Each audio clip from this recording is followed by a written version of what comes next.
देखिए अपना aerial number का लेक्चर नंबर 12 है, जहाँ पे हम मेनली दो सवाल पढ़ने वाले हैं, दो अलग अलग कंसेप्ट के। मैंने पिछली वीडियो में आप लोग को इसका जितना भी कंसेप्ट है थ्योरी पढ़ा दिया है, जिसमें एक लास्ट जो पॉइंट था वो बहुत इम्पोर्टेंट था। मैंने वहाँ पे लास्ट पॉइंट में 2 पॉइंट दिए थे कि जो भी नंबर जो है P by Q, P by Q के फॉर्म में जो भी नंबर होगा उसमें Q जो होगा 2 to the power m into 5 to the power n या 2 to the power m या 5 to the power n।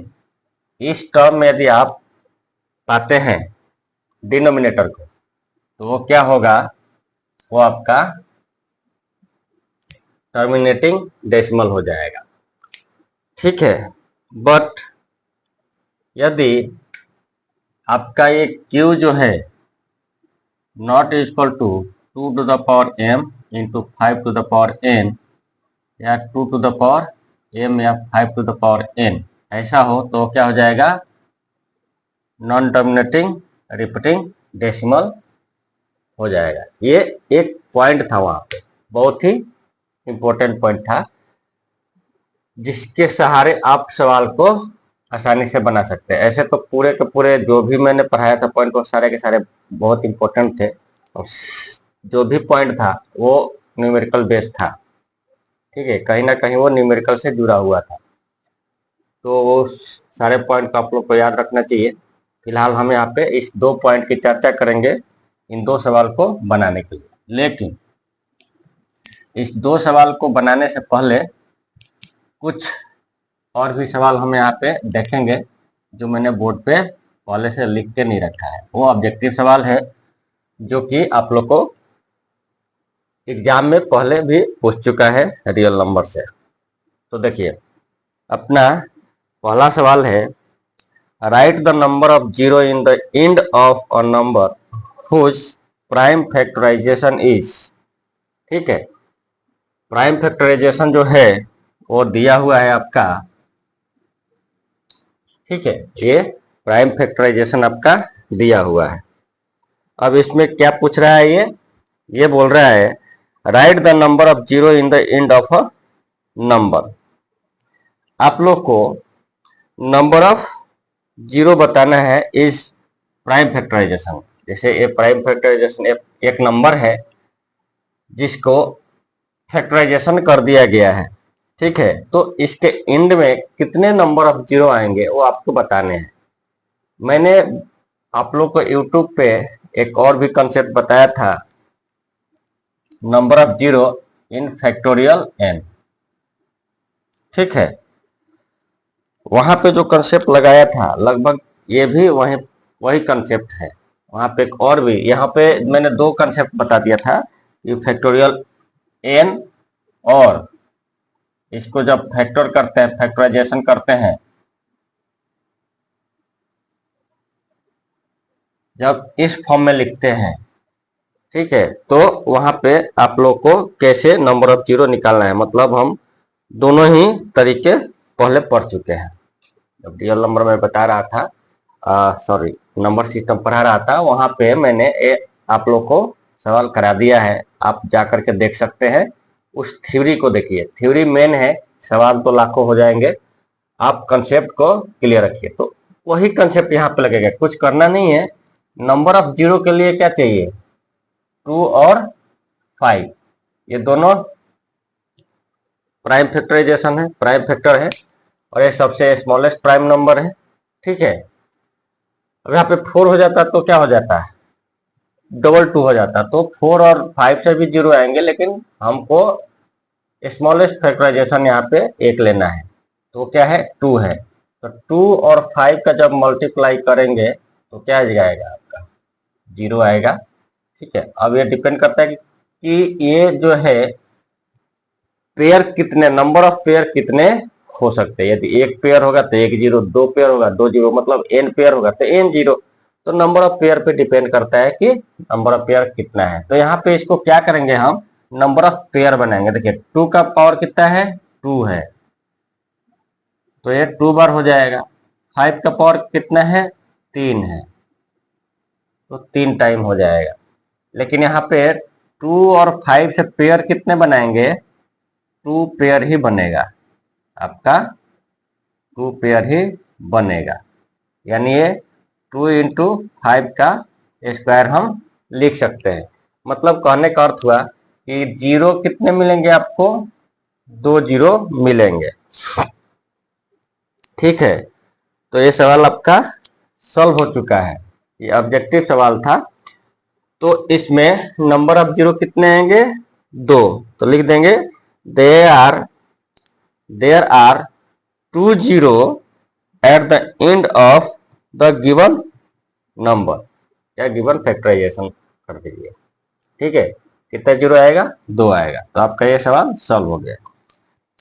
एक सवाल जो है ये पूछ रहा है, find after how many place of decimal the decimal form of number दिया हुआ है विल टर्मिनेट। मतलब जो डेसिमल पॉइंट है, डेसिमल पॉइंट के कितने प्लेस के बाद जो दिया हुआ नंबर है वो टर्मिनेट हो जाएगा।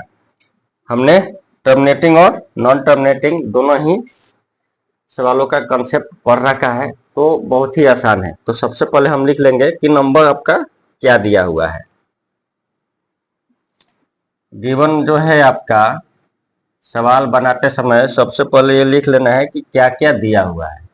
जब ये आप लिख लेंगे कि क्या क्या फैसिलिटी सवाल में दी हुई है, तो आपका एक फिगर क्लियर हो जाता है कि आप किस रास्ते पे चलेंगे ताकि आपका सवाल क्या हो जाए, बन जाए। ठीक है, यहाँ पे बहुत ही आसान सवाल है।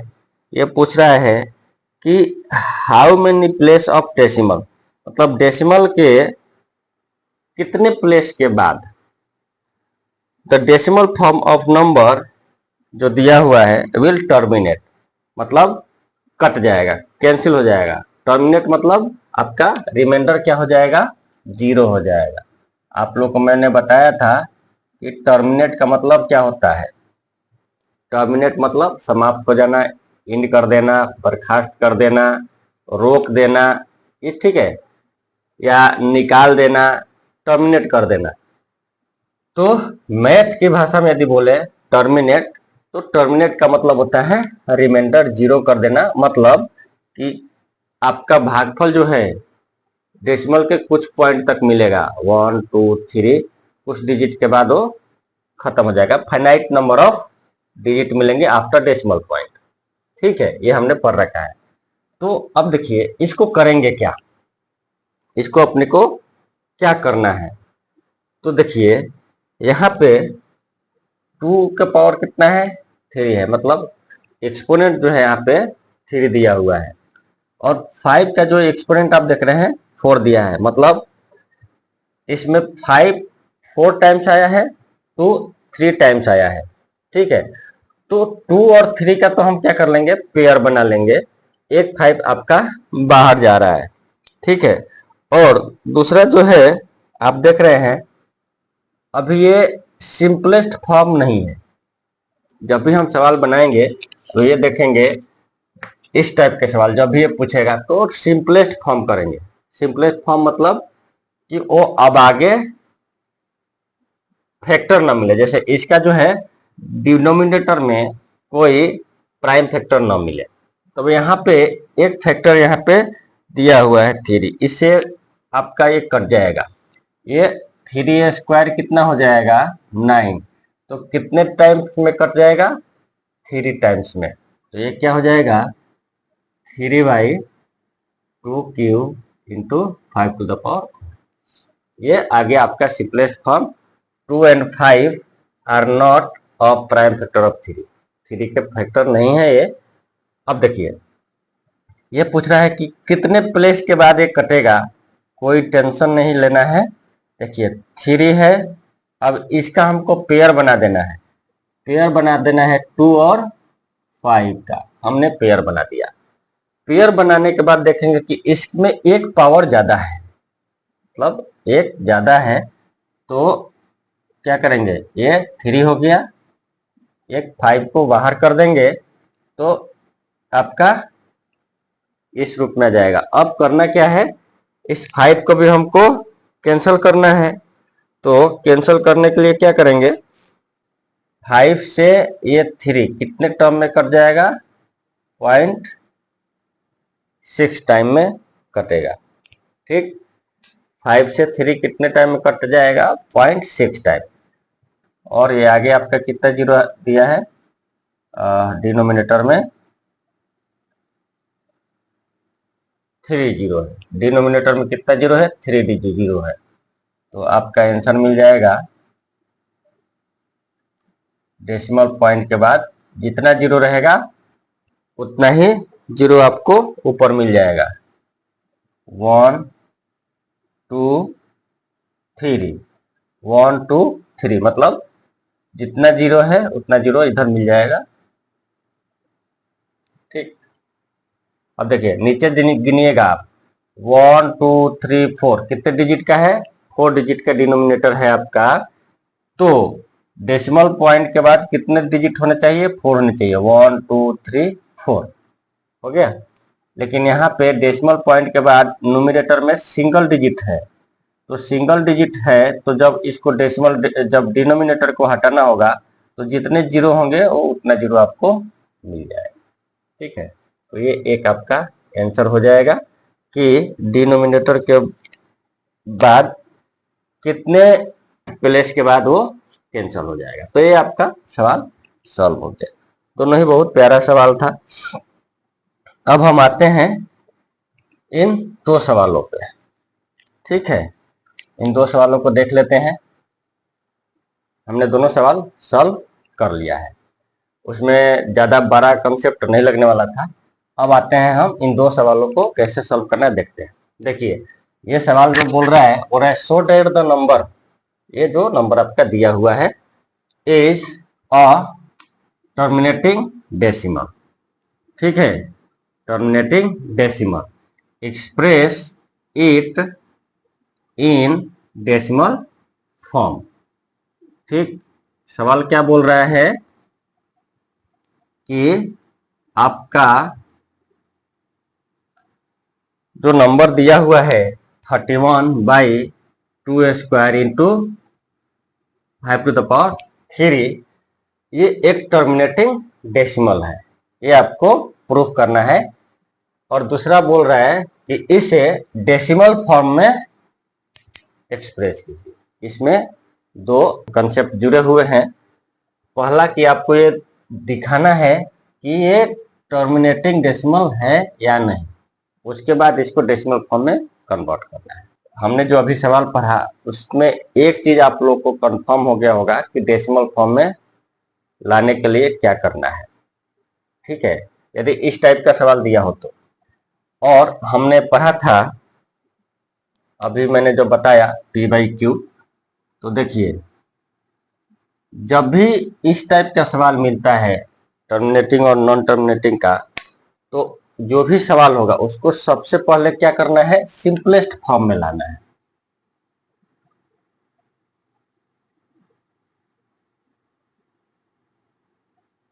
Simplest form, standard formula. और हमने ये फ्रैक्शन पढ़ते समय पढ़ लिया है। देखिए जिस आदमी का, जिस स्टूडेंट का फ्रैक्शन अच्छा नहीं होगा उसका 4 टॉपिक जो है सही नहीं होगा। कौन कौन सा टॉपिक, परसेंटेज, इसमें उसको कंफ्यूजन आएगी। दूसरा loss and profit, loss and profit, okay. तीसरा आपका सिंपल एंड कंपाउंड इंटरेस्ट, ये चारों के चारों एक साथ जुड़े हुए हैं। तो फर्स्ट आपका तो फ्रैक्शन गया, फ्रैक्शन गया तो ये तीनों के तीनों आपके सामने एक रेसिस्टेंस की तरह खड़े हो जाएंगे। तो सबसे पहले आप फ्रैक्शन को अच्छे से पढ़िए। और देखिए फ्रैक्शन का बहुत ही ज्यादा इस्तेमाल होता है लाइफ में, आम जीवन में। जब किसी भी कंपनी में आप काम करते हैं तो वहां पे आप लोग को बहुत सारी चीजें यूज करनी रहती है। कनेक्टर यूज करना रहता है, बहुत सारा कनेक्टर यूज करते हैं। कनेक्टर अलग अलग टाइप के आते हैं, ठीक है। 1/4 का कनेक्टर आता है, 3/4 का आता है, 3/8 का आता है, 1/8 का आता है, 1 का आता है, हाफ का आता है।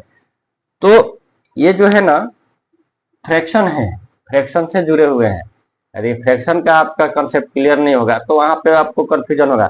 वो बात अलग है कि जो एक्सपीरियंस वाले हैं वो देख करके बता देते हैं कि ये कनेक्टर जो है इसका साइज क्या है। हम देख करके ही कनेक्टर या बोल्ट की साइज बताते हैं कि ये कितने का है, लेकिन आपको फ्रैक्शन वहां पे कंसेप्ट क्लियर होगा फ्रैक्शन का तो आप आसानी से बता सकते हैं, ठीक है।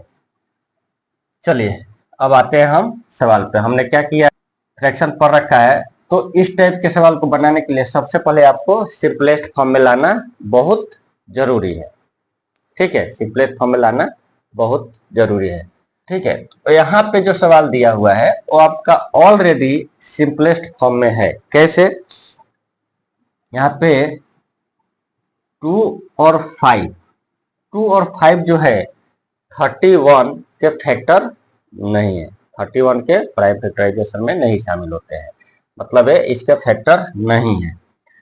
तो हम इसको अब सिंपलेस्ट फॉर्म में चेंज नहीं करेंगे, इसको डायरेक्ट बनाएंगे। तो हम डायरेक्ट इसको थ्योरी से जोड़ सकते हैं। हियर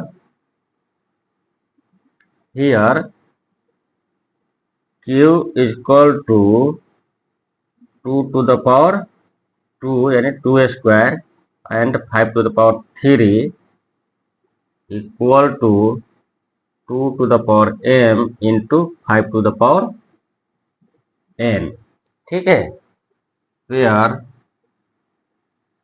अब देखिए यहाँ पे इसके बराबर है, यहाँ पे m कितना है, m is equal to 2 and n is equal to 3, ठीक है। m is equal to 2 and n is equal to 3 और q किसके बराबर है, 2 to the power m and 5 to the power n को फॉलो कर रहा है। तो जब अब ये फॉलो कर रहा है तो क्या हो जाएगा, सो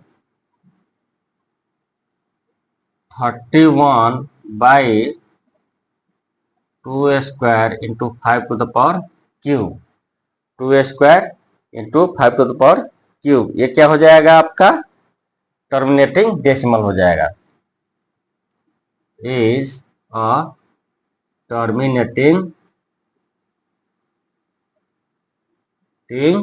डेसिमल। एक आपका टर्मिनेटिंग डेसिमल हो जाएगा, क्यों, क्योंकि ये इस फॉर्म को फॉलो कर रहा है, ठीक है। एक आपका इसमें से कंसेप्ट कंप्लीट हो गया, एक सवाल आपका सही बन गया। अब क्या बोल रहा है, second express it in decimal form. Decimal form में इसको एक्सप्रेस करना है तो क्या करेंगे, ये हो जाएगा 31 by 2 square 5 to the power cube, ये दिया हुआ है। इसको हम एक थोड़ा सा सिंपल करेंगे तो क्या हो जाएगा, देखिए 2 स्क्वायर है तो 2 स्क्वायर है तो 2 और 5 का हम क्या करेंगे, पेयर बनाएंगे, एक 5 आपका बाहर चला जाएगा।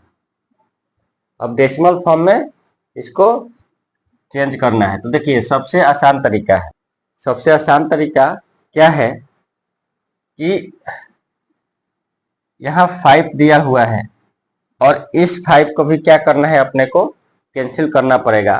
तो कैंसिल करने के लिए क्या करेंगे, इसको भी 0 बना लेंगे। तो 0 बनाने के लिए क्या करेंगे, इसमें 2 से गुना करेंगे।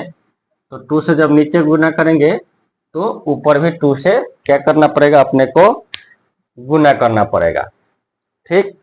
तो जब गुना करेंगे तो आपका ये आ जाएगा 6 बाई 2 इंटू 5, पहले कितना था, स्क्वायर था, तो अब ये क्यूब हो जाएगा।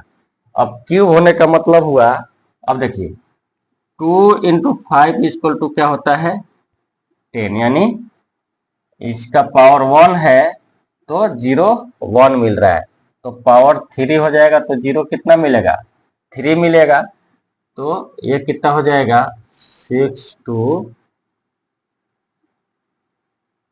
डिनोमिनेटर में 30 आपका मिल जाएगा। तो जब 30 मिल जाएगा तो आपका डेसिमल फॉर्म में आंसर कितना हो जाता है, जितने जीरो उतना ही आपका नंबर होना चाहिए। तो देखिए 3 जीरो है तो ऊपर डेसिमल फॉर्म में लाएंगे जब हम इसको, तो डेसिमल पॉइंट के बाद 3 डिजिट होनी चाहिए। तो 1 तो है, जो 1 है आपका पॉइंट डेसिमल बनकर के ऊपर चला जाएगा। ठीक है, 1 क्या हो जाएगा, डेसिमल फॉर्म में ऊपर चला जाएगा। और जो 0 है, 1 0 इसके बाद आ जाएगा और 2 डिजिट आपका ये ऐसे बैठ जाएगा। तो आपका ये डेसिमल फॉर्म का नंबर हो गया। अब इसको फिर से इस फ्रैक्शन में करना है, कुछ करना नहीं है।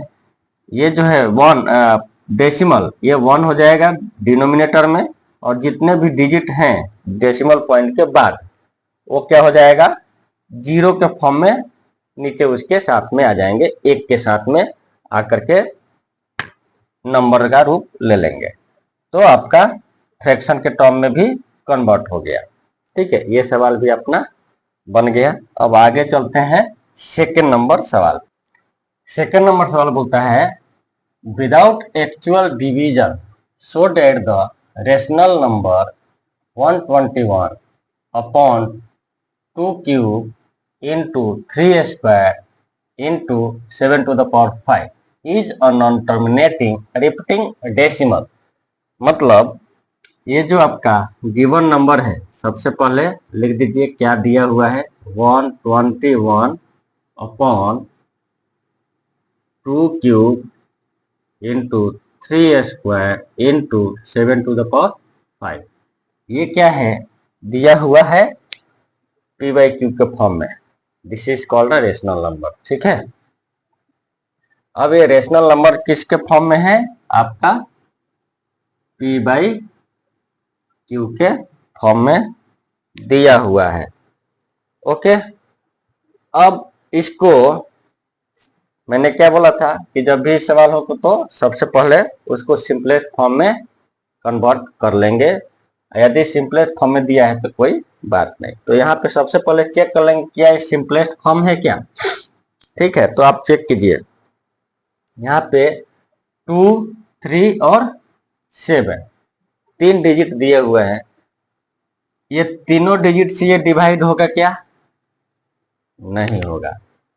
2 से भी डिवाइड नहीं होगा 121, 3 से भी डिवाइड नहीं होगा 121, 7 से भी डिवाइड नहीं होगा 121। मतलब ये क्लियर है कि तीनों डिजिट से डिवाइड नहीं हो रहा है। मतलब 121 के ये तीनों नंबर जो हैं फैक्टर नहीं है। तो जब फैक्टर नहीं है मतलब ये सिंपलेस्ट फॉर्म में दिया हुआ है। सिंपलेस्ट फॉर्म में आपका दिया हुआ, तो सिंपलेस्ट फॉर्म में अपने को मिल गया। तो आप इसको लिख सकते हैं कि ये सिंपलेस्ट फॉर्म में है। जब आप एग्जाम में बनाए तो आप लिख सकते हैं, हियर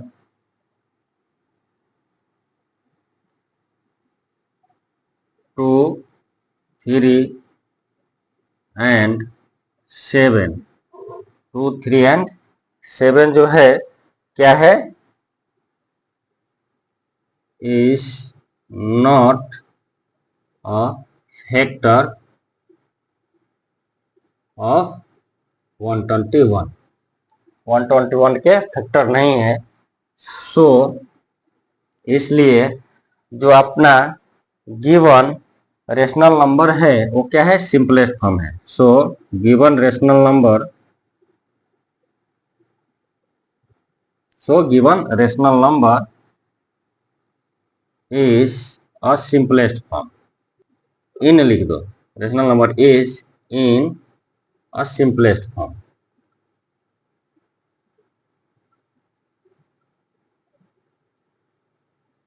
ठीक है, सिंपलेस्ट फॉर्म में है। ऑब्जेक्टिव पूछेगा तो बनाने की जरूरत, लिखने की जरूरत नहीं है। चलो ये क्लियर हो गया कि एक सिंपलेस्ट फॉर्म में है। क्यों? क्योंकि 2 3 7 जो है फैक्टर नहीं है इसके, ये डिवाइड नहीं हो रहा है। चलिए ये हो गया। तो अब क्या करना है, बिना डिवाइड किए बोल रहा है कि ये सिद्ध कीजिए कि ये नॉन टर्मिनेटिंग रिपीटिंग डेसिमल है। तो अब वो याद कीजिए कि आप लोग को मैंने क्या पढ़ाया था, P by Q where Q not equal to 0 and Q जो है not equal to 2 to the power m into 5 to the power n या 2 टू द पावर m या 5 टू द पावर n, इसको फॉलो नहीं करता है तो क्या होना चाहिए, ये एक क्या होगा, नॉन टर्मिनेटिंग रिपीटिंग डेसिमल होगा। तो अब देखिए कंपेयर कीजिए, हियर क्या करेंगे, q equal to 2 cube into 3 square into 7 to the power 5, ये जो है इक्वल है क्या, नहीं है, 2 to the power m into 5 to the power n, इसके इक्वल नहीं है। मतलब ये जो डिनोमिनेटर है प्राइम फैक्टर को जो हमने किया है डिनोमिनेटर को, उसको फॉलो नहीं कर रहा है, उसके बराबर नहीं है। तो जब बराबर नहीं है तो क्या होगा, ये नॉन टर्मिनेटिंग रिपीटिंग डेसिमल होगा। तो आप यहाँ पे अब लिख सकते हैं,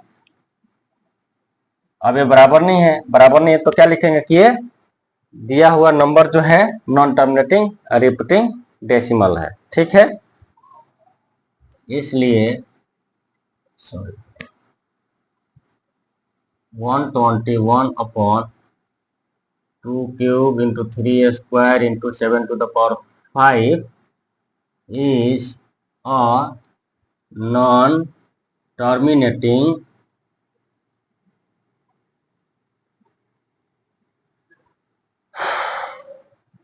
repeating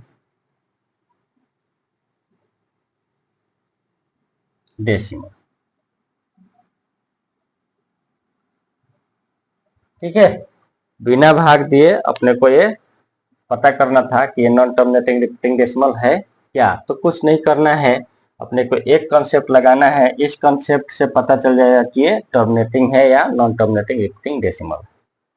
चलिए ये आज हमने 4 सवाल पढ़े हैं, आप अपने घर पे रिवीजन कीजिए, बनाइए। सवाल में यदि कहीं प्रॉब्लम आता है तो आप कमेंट करके पूछ सकते हैं।